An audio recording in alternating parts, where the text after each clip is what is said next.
નમસ્કાર. ચાલો આજે એક એવા સવાલ પર મંથન કરીએ જે આપણા સૌના જીવનના પાયામાં છે.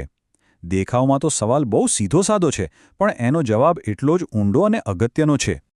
તો સવાલ એ છે કે કેળવણી એટલે શું?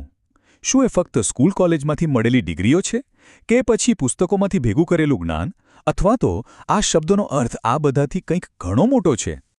આ ગૂંચવણભર્યા સવાલનો સાચો જવાબ શોધવા માટે આપણે ક્યાંય બીજે નહીં પણ ભારતના જ મહાન વિચારકો અને દ્રષ્ટાઓ પાસે જઈએ. એમણે કેળવણીને જે નજરથી જોઈ છે એ કદાચ આપણી આખી સમજને બદલી નાખશે. તો ચાલો આ વૈચારિક સફર શરૂ કરીએ. આપણા મોટાભાગના ચિંતકો માટે કેળવણીની શરૂઆત બહારથી નહીં પણ વ્યક્તિની અંદરથી થાય છે. એ કોઈ ઉપરથી થોપવામાં આવતી વસ્તુ નથી, પણ આત્માની એક આંતરિક યાત્રા છે. પોતાની જાતને ઘડવાની, સમજવાની એક પ્રક્રિયા છે. અને આ સફરની શરૂઆત કરવા માટે સ્વામી વિવેકાનંદથી વધુ સારું કોણ હોઈ શકે? એમના આ ક્રાંતિકારી વિચારને જુઓ. તેઓ કહે છે કે કેળવણી એ બીજું કંઈ નહીં પણ મનુષ્યમાં પહેલેથી જ રહેલી સંપૂર્ણતાનું પ્રગટીકરણ છે. પ્રગટીકરણ, આ એક જ શબ્દમાં આખી વાતનો સાર છે. આનો અર્થ એ નથી કે કોઈ ખાલી ઘડામાં જ્ઞાન ભરવાનું છે. ના, બિલકુલ નહીં. આનો અર્થ એ છે કે દરેક વ્યક્તિની અંદર જે અપાર શક્તિ અને સંપૂર્ણતા સૂતેલી છે, બહાર લાવવાની છે. એટલે કે કેળવણીનું કામ કંઈક નવું બનાવવાનું નથી, પણ જે શ્રેષ્ઠ અંદર છે એને શોધી કાઢવાનું છે. હવે આ જ વિચારને થોડો આગળ લઈ જઈએ ગાંધીજી પાસે. તેઓ પણ કેળવણીને અંદરથી બહાર લાવવાની જ પ્રક્રિયા માને છે, પણ તેઓ એના સર્વાંગી પાસા પર બહુ ભાર મૂકે છે. શરીર, મન અને આત્મા ત્રણેયનો વિકાસ. અહીં આવિષ્કીકરણ શબ્દ પર ધ્યાન આપવા જેવું છે, એટલે કે શ્રેષ્ઠ તત્વોને બહાર કાઢવા.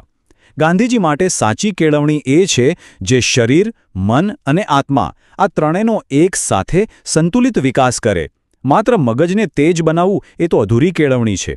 આ તો એક સંપૂર્ણ માનવના નિર્માણની વાત છે. અને હવે આ આંતરિક વિકાસના વિચારને એકદમ આધ્યાત્મિક ઊંચાઈ પર લઈ જાય છે શ્રી અરવિંદ. તેઓ કેળવણીને સીધી જ આત્માની વિકાસ યાત્રા સાથે જોડી દે છે. શ્રી અરવિંદ માટે કેળવણીનો અંતિમ ધ્યેય છે પૂર્ણતા સુધી પહોંચવાનો. અને આ પૂર્ણતા ક્યાંથી આવશે? બહારથી નહીં, પણ વિકાસ પામતા આત્માની પોતાની આંતરિક શક્તિઓમાંથી.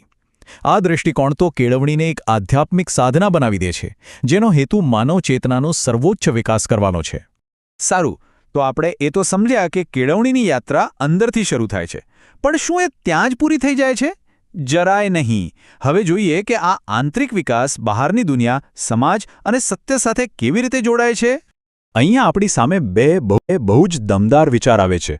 એક તરફ છે રવિન્દ્રનાથ ટાગોર, જેમના માટે કેળવણી એ સત્યની અનંત ખોજ છે, અને બીજી તરફ છે કૌટિલ્ય, જેમનો ફોકસ એકદમ પ્રેક્ટિકલ છે.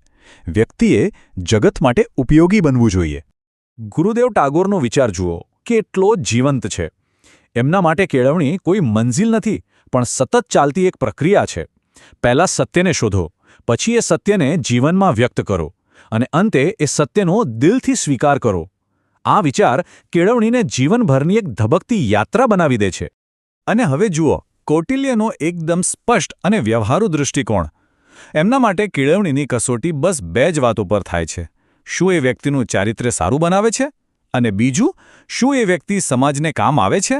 જો આ બેમાંથી એક પણ જવાબ ના હોય તો એ સાચી કેળવણી નથી. એ એકદમ સચોટ અને સમાજ કેન્દ્રિત વાત.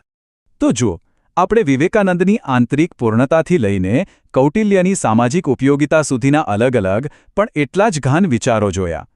હવે આજનો સૌથી મોટો પડકાર એ જ છે કે આ શાશ્વત આદર્શોને આજના જમાનામાં એકસાથે કેવી રીતે જીવંત કરી શકાય. તો આ બધા મહાન વિચારોનું નિચોડ કાઢીએ તો સાચી કેળવણીના 4 મુખ્ય આધારસ્તંભ આપણી સામે આવે છે.